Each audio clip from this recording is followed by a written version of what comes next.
My ex-girlfriend took her own life because of me. At least that's what I thought, until I started looking into her relationship with her sister. I broke up with my girlfriend because I hated her family. When we first met, my girlfriend was the sweetest girl I'd ever met, the type to sit outside a church and write poems about strangers who pass by, to make you feel like you're on top of the world, even on your worst days. So when we went on a date for a picnic beside a waterfall, and she refused to take off her jumper, I assumed she was just insecure or something. Well, I didn't want to pressure her, so I just reminded her that whatever she did was her decision, and she was beautiful no matter what. After doing this, I put my arm around her, and her face contorted like she was cringing or something, but it wasn't in a disgusted way, more like I'm in pain sort of way. I pulled back and asked if I had accidentally pulled her hair to hurt her, and she shook her head. No, it's not you. It's... She then looked down at the ground while her mouth was half opened, like there was still more she wanted to say. I just looked at her with the most loving eyes I possibly could, and put my hand on her lower back as if to say, I'm not going anywhere. This made her smile, and that's when she finally showed me her arms. It was the most disgusting thing I'd ever seen. Her skin was covered in cuts and injuries, all at the hands of her parents. A rage boiled my blood. I simply couldn't fathom that someone had been hurting my baby girl. So once the shock wore off, I asked if she wanted to sleep over at mine. We were in junior year, so my mom was still iffy about her coming to my bedroom. But I knew that if I explained things to her, she would understand. Luckily, Sarah agreed, and when we got there, she explained everything. She said it so clearly, and I remember being super proud of her. Immediately, my mom lunged at her for a hug and insisted that she could stay as long as she needed. And I guess my mom noticed how surprised I was at her willingness to host, and that's when she sat down at the table and did a long, drawn-out sigh. Turns out, her own parents had been extremely abusive too, and during all those years where my mom felt helpless and alone, she always wished she had an adult figure who understood, who'd keep secrets for her, and now she was happy to be that person for Sarah. Over the next few days, it became very clear that Sarah was going to stay for a lot longer than a few days. My mom had given her the guest bedroom, and even bought her lavender bed sheets, her favorite color, and a new wardrobe of clothes. And whenever Sarah felt like a burden, I made sure to reassure her that she doesn't need to earn love or care, because she was already enough. Every time she heard that, it made her blush really hard and hug me super tight, and I'd fall in love with her all over again. After a few weeks, she started referring to her room as my bedroom, instead of the guest room, and felt comfortable enough to pour her own water and cook meals late at night. But that's when things took a turn. She would get mad at me for hanging out with my friends once every 2 weeks, when we'd all meet up and go to Chili's. You see, Sarah was pretty closed off and didn't really have anyone other than me and my mom. So at first I tried to empathize. I tried to encourage her to make friends who enjoy poetry as much as she does, but she never did. And that's when her punishments began. Whenever I'd come home from seeing my friends, or even just going on a walk without her, I'd catch her in the bathroom self-injuring herself. For context, this was never something she told me about before. Plus, it only happened when I did something to make her upset. But back then, I was just a dumb 16-year-old with the intelligence of a chicken nugget. So to me, the solution was simple. Stop doing anything outside of Sarah. But it seemed like nothing was ever enough for her. Even if I texted my male friends about the homework, or wanted to spend one-on-one time with my mom, it was always the same outcome. Tissue paper soaked in red that I'd find in the bathroom. It got to the point where I even started self-injuring, without telling her of course, and started losing my will to live. And then came my breaking point. I was studying for exams in the after-school study club, one she refused to go to. And when I came home, instead of seeing my once loving and kind girlfriend and hugging her, I was greeted with Sarah pulling down her pants and showing me that she had put my name all over her legs. It was so horrifying that I had to break up with her and told her she had to leave immediately. Even my mom agreed and carried Sarah to the car to drive her home. The days following were awful. I felt somewhat relieved, but mainly guilty. I started to believe that her family was my fault, that I wasn't forgiving enough. And as I went to unblock her at 3 a.m. to apologize, I saw it. A text from her sister. It was short and brutal. Sarah took her life tonight. I hope you're happy. I dropped my phone. I couldn't breathe. I ran to the bathroom and threw up. Then I woke up my mom, showed her the text, and we both just sat on my bed crying for hours. I kept thinking it was my fault. If I hadn't kicked her out, if I'd been more patient, if I'd gotten her professional help instead of trying to fix everything myself. The guilt has been eating me alive for weeks now. I haven't gone back to school. I barely leave my room. My mom's worried sick about me, but I can't seem to snap out of it. Sarah's dead because of me. That's all I can think about. I've been a total zombie since Sarah died. I just lay in bed all day, staring at the ceiling and replaying every moment of our relationship in my head. My mom tried to get me to eat, but I couldn't stomach more than a few bites of toast. I lost like 20 pounds in 2 weeks. My clothes hung off me like I was a scarecrow or something. My friends kept texting and calling, but I ignored them all. What was I supposed to say? Hey guys, my ex-girlfriend unalived herself because I kicked her out. How's your day going? Yeah, right. I couldn't face anyone. The guilt was crushing me. About 3 weeks after Sarah died, my mom finally put her foot down. She came into my room one morning and opened all the blinds. The sunlight felt like needles in my eyes after spending so long in the dark. Enough, she said. You need to shower, eat a real meal, and at least try to rejoin the living. I wanted to argue, but I didn't have the energy. So I dragged myself to the bathroom and stood under the hot water for like half an hour. It was the first time I'd really felt anything in weeks. When I got out, my mom had made pancakes, my favorite, and I actually managed to eat a whole stack. Small victories, I guess. That afternoon, I checked my email for the first time since everything happened. There were a bunch of messages from teachers about missed assignments and concerns about my absence. I deleted most of them without reading, but then I noticed something weird. An email notification for my school account showed up, but when I clicked on it, there was nothing there. Like it had been deleted before I could read it. I didn't think much of it at the time. Probably just spam or something. I went back to bed and tried to sleep, but my mind kept racing. I kept seeing Sarah's face, kept hearing her voice. I wondered if I'd ever feel normal again. The next morning,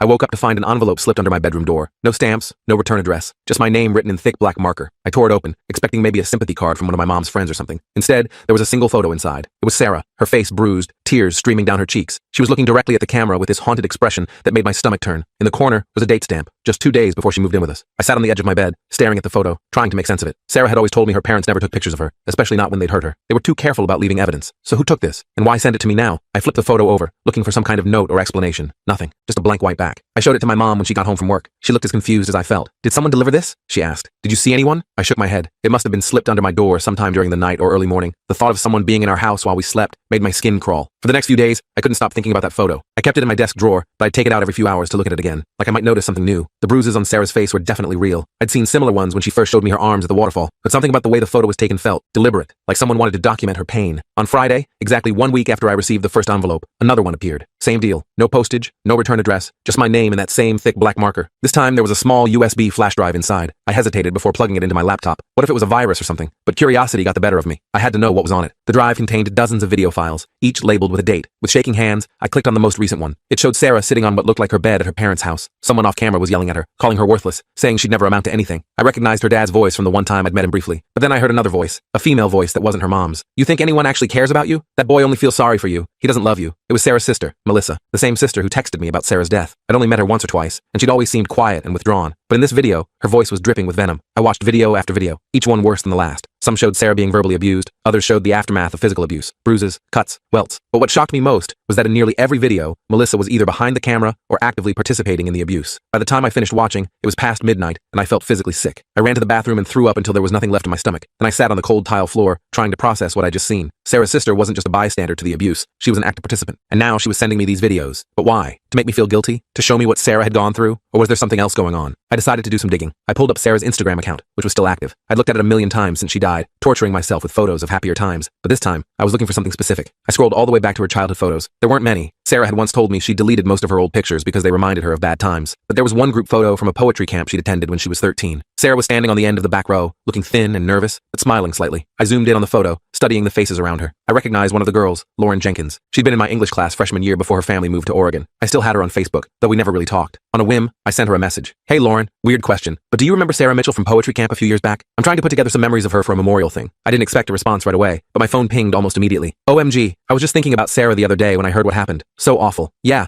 I remember her from camp. She was super talented but really shy. We were roommates for like 2 days before she left early. I perked up at that. Sarah had told me she'd stayed the full 2 weeks at that camp. She said it was one of the best experiences of her life. She left early? Did something happen? I typed back. There was a longer pause this time before Lauren replied. Her sister showed up in the middle of the night, like literally 2 a.m. Said there was a family emergency and Sarah had to come home right away. Sarah seemed really scared. I remember because she was crying when she packed her stuff, but trying to be quiet about it. I asked if everything was okay, and she just nodded and said her grandma was sick or something. But it felt off, you know? The counselors weren't happy about it either, but her sister was 18, so they couldn't really stop her. My heart was pounding as I read this. Sarah had never mentioned any sick grandma. In fact, she told me both her grandmothers died before she was born. Did you ever hear from her after that? I asked. No, she kind of disappeared. She was supposed to email me her poems. We were working on this collaboration thing, but I never heard from her again. When school started that fall, I tried to find her on social media but couldn't. I only reconnected with her last year when she finally got Instagram. I thanked Lauren and sat back, my mind racing. Sarah had lied about the poetry camp, and her sister had pulled her out in the middle of the night for a fake emergency. Why? What was Melissa trying to hide? Over the next few days, I dug deeper. I found Sarah's old English teacher, Ms. Patel, on the school website and sent her an email. Sarah had once shown me a comment Ms. Patel left on one of her poems, praising her talent. Sarah had been so proud of that comment, her face glowing as she showed it to me. Ms. Patel agreed to meet me at a coffee shop near school. When I got there, she was already waiting, a stack of papers in front of her. I brought some of Sarah's work, she said after we'd gotten our drinks. She was one of the most talented writers I've ever taught. I nodded, not trusting myself to speak. Ms. Patel pushed the papers toward me. These are copies of poems she submitted for class, but there's something else I thought you should see. She pulled out a small, worn journal with a blue cover. Sarah left this in my classroom during her sophomore year. I tried to return it, but she seemed afraid to take it back. She said it would be safer with me. I didn't understand what she meant at the time. I opened the journal with trembling hands. It was filled with Sarah's handwriting, poems, diary entries, sketches. As I flipped through the pages, a pattern emerged. Many of the poems were about feeling trapped, about being silenced, about a shadow sister who steals my light. One entry in particular caught my eye. Em watched me talking to the new boy today, said I was being a slut, said if I didn't stop, she'd tell Dad I was sneaking out. I wasn't. I was just asking about homework, but Dad will believe her. He always does. Last time he broke my finger. The date on the entry was from her sophomore year, before I knew her, but the pattern was clear. Melissa had been isolating Sarah, controlling her, for years. She'd tell their parents lies about Sarah to get her in trouble, then position herself as the good daughter. I looked up at Ms. Patel, who was watching me with sad eyes. Did you know? I asked. About what was happening to her? Ms. Patel sighed. I suspected something was wrong. Sarah would come to school with bruises sometimes, or she'd flinch if someone raised their hand too quickly near her. I reported my concerns to the counselor twice, but Sarah always denied everything when they questioned her. And her sister, Melissa, she was such a model student. Honor roll, volunteer work, always so polite to teachers. No one wanted to believe she could be involved in something like this. I felt a surge of anger. All these adults who should have protected Sarah, and none of them did enough. But then again, neither did I. I'd kicked her out when things got too hard. There's something else, I said, and told Ms. Patel about the photos and videos I'd received. Her face paled. You need to take those to the police. I shook my head. And tell them what? That my dead ex-girlfriend's sister is sending me videos? That doesn't prove she had anything to do with Sarah's death. For all I know, Sarah really did unalive herself. But even as I said it, I wasn't sure I believed it anymore. What if Melissa had done something to Sarah and made it look like Sewers lied? The thought made me feel cold all over. I copied the journal and returned the original to Mr. Patel for safekeeping. On my way home,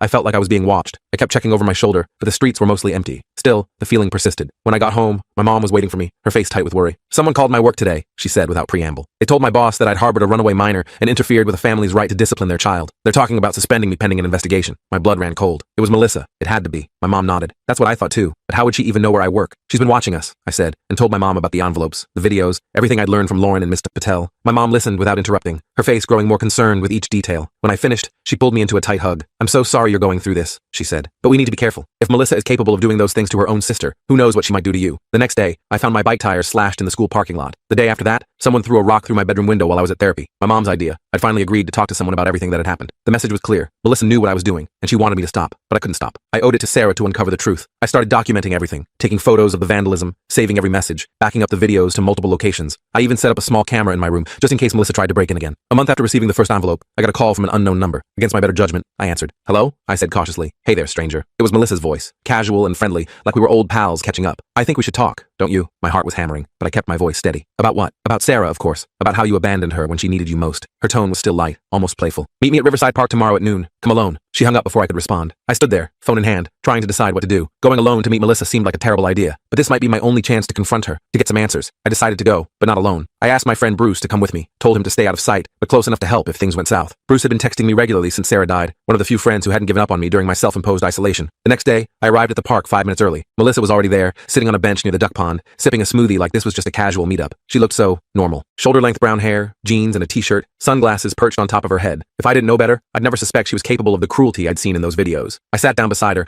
leaving plenty of space between us. Out of the corner of my eye, I could see Bruce pretending to read a book on a bench about 50 feet away. You came, Melissa said, smiling. I wasn't sure you would. What do you want, Melissa? I asked, cutting to the chase. She sighed dramatically. So hostile, and here I thought we could be friends. Friends? After everything you did to Sarah? After what you're doing to me now? Melissa's smile didn't falter, but something cold flickered in her eyes. Sarah was always too sensitive. A ticking time bomb, really. You were just the match that lit the fuse. I felt sick. Is that why you're doing all this? Sending me those videos? Vandalizing my stuff? Trying to get my mom fired? To convince me I'm responsible for Sarah's death? She laughed, a light, tinkling sound that made my skin crawl. Oh, sweetie, you are responsible. You knew how fragile she was, and you threw her away like garbage. I didn't throw her away, I protested. I was drowning. She was using self-harm to control me, to isolate me from everyone else in my life. And who do you think taught her that trick? Melissa's smile widened. It worked on our parents for years. Do what I want, or I'll hurt myself. Classic Sarah. I stared at her, horrified. You're lying. Sarah wasn't manipulative. She was hurt, traumatized. Melissa rolled her eyes. God, you're as gullible as our parents. Poor little Sarah. So delicate, so special. Do you know how exhausting it was growing up with her? Everything was always about Sarah's feelings, Sarah's needs. She leaned closer, her voice dropping to a whisper. But you know what? I'm over it now. In fact, I think you and I could have a lot of fun together. Sarah always said you were great in bed. She placed her hand on my thigh, her fingernails digging in slightly. I jerked away, disgusted. You're sick, I said, standing up. Stay away from me and my family. Melissa's face hardened. Or what? You'll go to the police? Tell them the mean sister sent you some videos? Good luck with that. I walked away without looking back, my hands shaking with rage. Bruce caught up with me at the park entrance. You okay, man? What happened? I couldn't even speak. I just shook my head and kept walking. When I got home, I locked myself in my room and recorded everything I could remember about our conversation, saving it to the same drive where I kept the videos and photos. That night, I couldn't sleep. I kept thinking about what Melissa had said, about teaching Sarah to use self-harm as a control tactic. Was it possible? Had Sarah been manipulating me all along? No, I couldn't believe that. I'd seen the genuine fear in her eyes when she talked about her family. I'd seen the relief when my mom offered her a safe place to stay. But I had to admit, there were things about Sarah I never understood. The way she'd get so upset when I spent time with anyone else. The way she'd punish herself, and by extension, me, when she didn't get her way. Had those behaviors been learned from Melissa, or was Melissa just trying to mess with my head? I didn't have answers, but I knew one thing for sure. I wasn't going to let Melissa win. Whatever sick game she was playing, I refused to be her pawn. The next day, I went back to Ms. Patel with everything I'd learned. She listened quietly, her face growing more troubled with each detail. This is beyond anything I can help with, she said finally, but I know someone who might be able to. She gave me the contact information for a counselor who specialized in family abuse dynamics. I made an appointment for the following week. In the meantime, I continued gathering evidence, building a file that documented the pattern of abuse Sarah had suffered, and the harassment I was now experiencing. I was so focused on this mission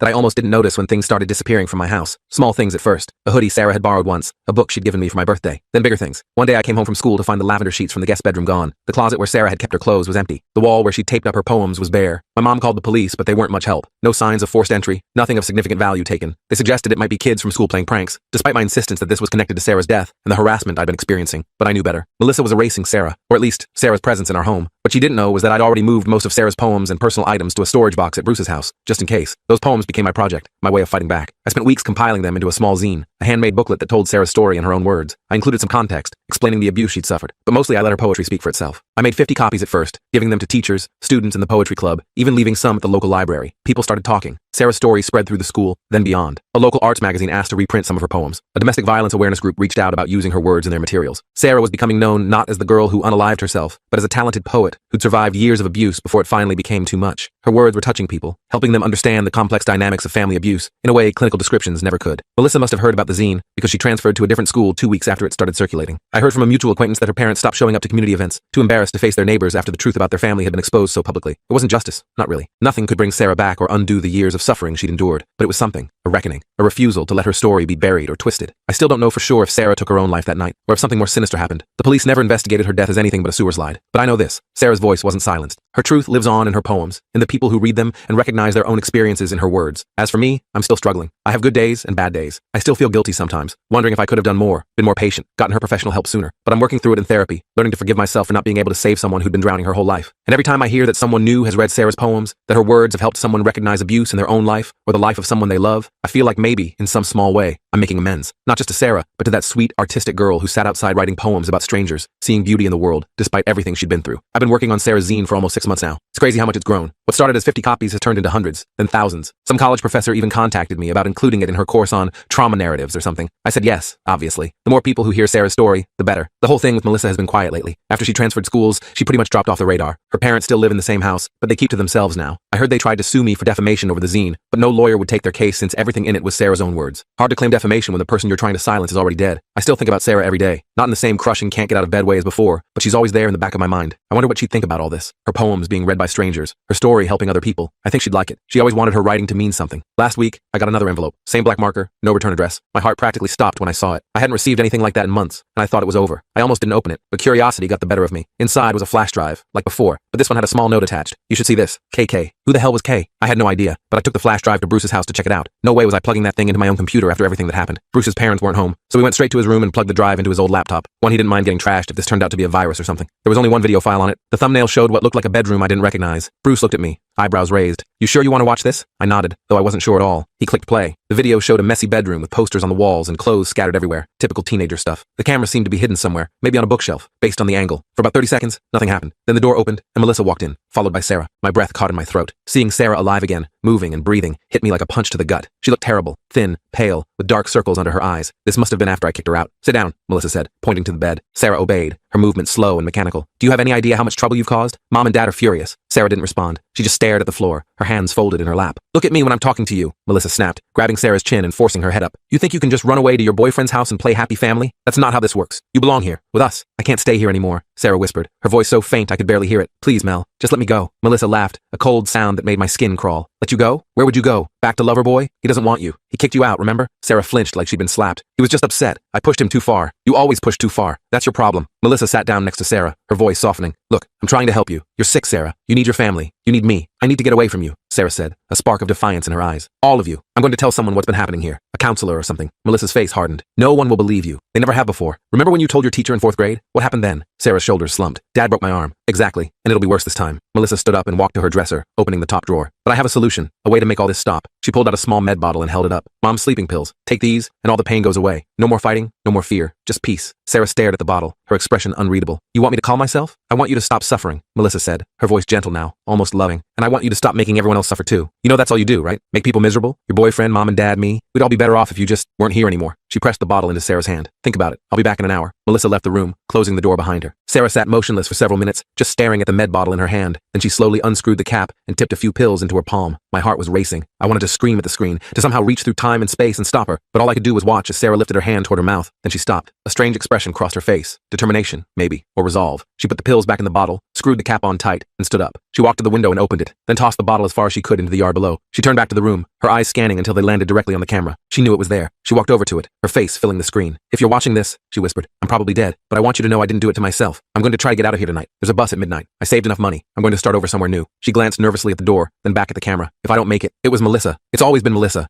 The door opened, and Sarah jumped back. The video ended abruptly. Bruce and I sat in stunned silence for a full minute. My mind was racing, trying to process what I'd just seen. Sarah hadn't unalived herself, or at least she hadn't planned to. She was trying to escape. Holy shat, Bruce finally said. Do you think Melissa? He didn't finish the sentence. He didn't have to. I need to find out who Kay is, I said, my voice shaking. They obviously knew Sarah, knew about the camera in Melissa's room. Could be a friend from school, Bruce suggested. Or maybe someone from that poetry camp? I shook my head. Sarah didn't have many friends. Melissa made sure of that. We spent the next few hours making a list of everyone whose name started with K that might have known Sarah. There weren't many. Kevin from English class, but he'd moved away before junior year. Teresa from the poetry club, but she and Sarah barely spoke. Ms. Keller, the school nurse who'd treated Sarah once when she fell down the stairs at home. The nurse seemed like our best bet. I decided to visit her the next day at school. Ms. Keller was organizing supplies when I knocked on the health office door. She looked up, surprised to see me. Can I help you? She asked. I closed the door behind me and lowered my voice. Are you Kay? Her expression didn't change, but she stopped what she was doing. I don't know what you're talking about. The flash drive, I pressed. The video of Sarah and Melissa. Did you send it to me? Ms. Keller sighed and gestured for me to sit down. Not here, she said quietly. Meet me at Riverside Cafe after school. 4 o'clock. I spent the rest of the day in a fog, barely hearing anything my teachers said. When the final bell rang, I practically ran to my bike and pedaled to the cafe as fast as I could. Ms. Keller was already there, sitting at a corner table with 2 cups of coffee. I ordered for you, she said as I sat down. Hope you like it black. I nodded, too anxious to care about coffee. So it was you? You sent the video? She took a sip from her cup before answering. Yes, I should have sent it sooner, but I was afraid. I still am, to be honest. Afraid of what? Of Melissa? Of all of them. The Mitchells are influential in this town. Robert Mitchell golfs with the superintendent. Ellen Mitchell is on the hospital board where I worked before coming to the school. They could ruin me if they wanted to. I leaned forward. But you knew what was happening to Sarah. You must have suspected something. Ms. Keller's eyes filled with tears. I more than suspected. I reported them to CPS 3 times over the years. Nothing ever came of it. Sarah would deny everything, and her parents would act shocked that anyone would suggest such a thing. And Melissa, she was always there, the perfect daughter, backing up their stories. So how did you get the video? I asked. Sarah came to me about a week before she died. She was desperate, said she needed to document what was happening but didn't know how. I gave her a small camera disguised as a USB charger, told her to hide it somewhere in the house. I never heard from her again after that. Ms. Keller wiped her eyes. When I heard she'd unalived herself, I didn't believe it. Not after she'd been so determined to escape. I went to their house during the funeral, said I was there to pay my respects but couldn't make it to the service. Ellen let me use the bathroom upstairs. I found the camera in Melissa's room and took it. Why didn't you go to the police right away? I asked, trying to understand why she'd held on to this evidence for months. With what? A video showing Melissa giving her sister pills,